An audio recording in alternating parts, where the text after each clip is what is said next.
This is devotional number 336, and today's date is September 25th, 2017. This week I thought we would look at the condition of our hearts. We read, for example, in Proverbs 23:7b, "For as he thinketh in his heart, so is he." According to this verse, we learn that our thoughts reveal the condition of our heart. Proverbs 4:23 warns, "Keep thy heart with all diligence, for out of it are the issues of life." The Hebrew word for issues, which is Strong's number 8444 in this verse, is more commonly translated as outgoings or goings out, and refers to that which comes out of the heart, which is really our soul or mind. The value of thoughts, especially as they are reflected in our words and actions, is highlighted in the account of Mark 7:1-9 and 14-23. "Then came together unto him the Pharisees and certain of the scribes which came from Jerusalem. And when they saw some of his disciples eat bread with defiled, that is to say, with unwashen hands, they found fault. For the Pharisees and all the Jews, except they wash their hands oft, eat not, holding the tradition of the elders. And when they came from the market, except they wash, they eat not.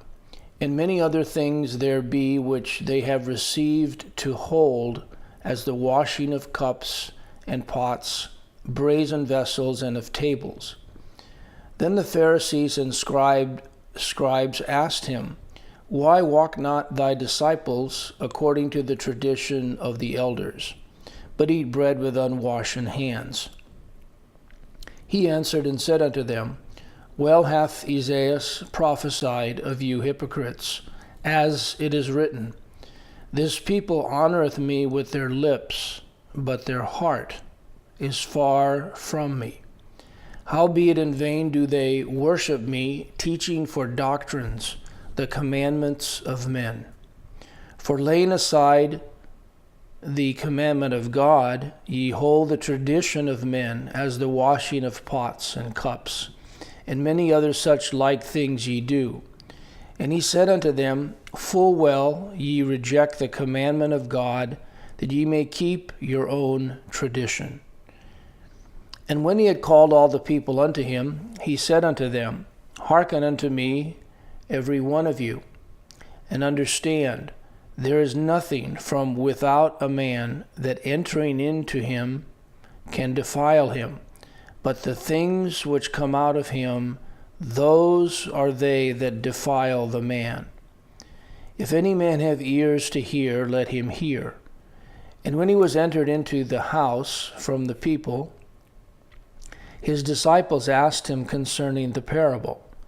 And he saith unto them, Are ye so without understanding also? Do ye not perceive that whatsoever thing from without entereth into the man, it cannot defile him, because it entereth not into his heart, but into the belly, and goeth out into the draught, purging all meats? And he said, That which cometh out of the man, that defileth the man. For from within, out of the heart of men, proceed evil thoughts, adulteries, fornications, murders, thefts, covetousness, wickedness, deceit, lasciviousness, an evil eye, blasphemy, pride, foolishness. All these things come from within and defile the man. The same idea is also expressed in the following verses. Isaiah 59:7 asserts, Their feet run to evil, and they make haste to shed innocent blood. Their thoughts are thoughts of iniquity. Wasting and destruction are in their paths. Also Isaiah 65:2 declares, I have spread out my hands all the day unto a rebellious people, which walketh in a way that was not good, after their own thoughts. Excuse me. And Genesis 6:5 maintains, "And God saw that the wickedness of man was great in the earth, and that every imagination of the thoughts of his heart was only evil continually." And as a result, as we know, he brought the flood. God is emphasizing that he, the creator and sustainer of all things, is intimately aware of our innermost thoughts and motivations, as Hebrews 4:12 affirms.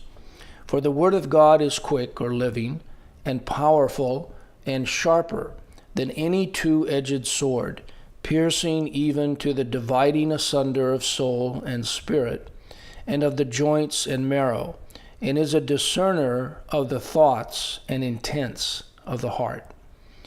Matthew 9:4 further adds, "And Jesus, knowing their thoughts, said, Wherefore think ye evil in your hearts?" And Proverbs 15:26a continues, "The thoughts of the wicked are an abomination to Jehovah." In the eyes of God, one's thoughts are identical to one's action. According to Matthew 5:27, "Ye have heard that it was said by them of old time, Thou shalt not commit adultery.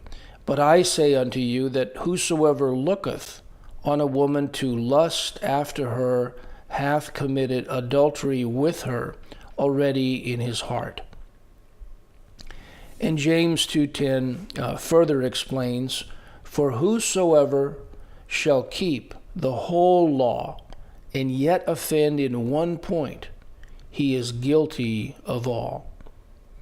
Isaiah 55:7-9 gives this solemn admonition, which God alone had to initiate in the lives of those who were to be saved during the day of salvation, and for whom he made atonement for prior to the foundation of the world. "Let the wicked forsake his way, and the unrighteous man his thoughts, and let him return unto Jehovah, and he will have mercy upon him, and to our and to our God, for he will abundantly pardon. For my thoughts are not your thoughts, neither are your ways my ways, saith Jehovah." Pardon me. "For as the heavens are higher than the earth, so are my ways higher than your ways, and my thoughts than your thoughts."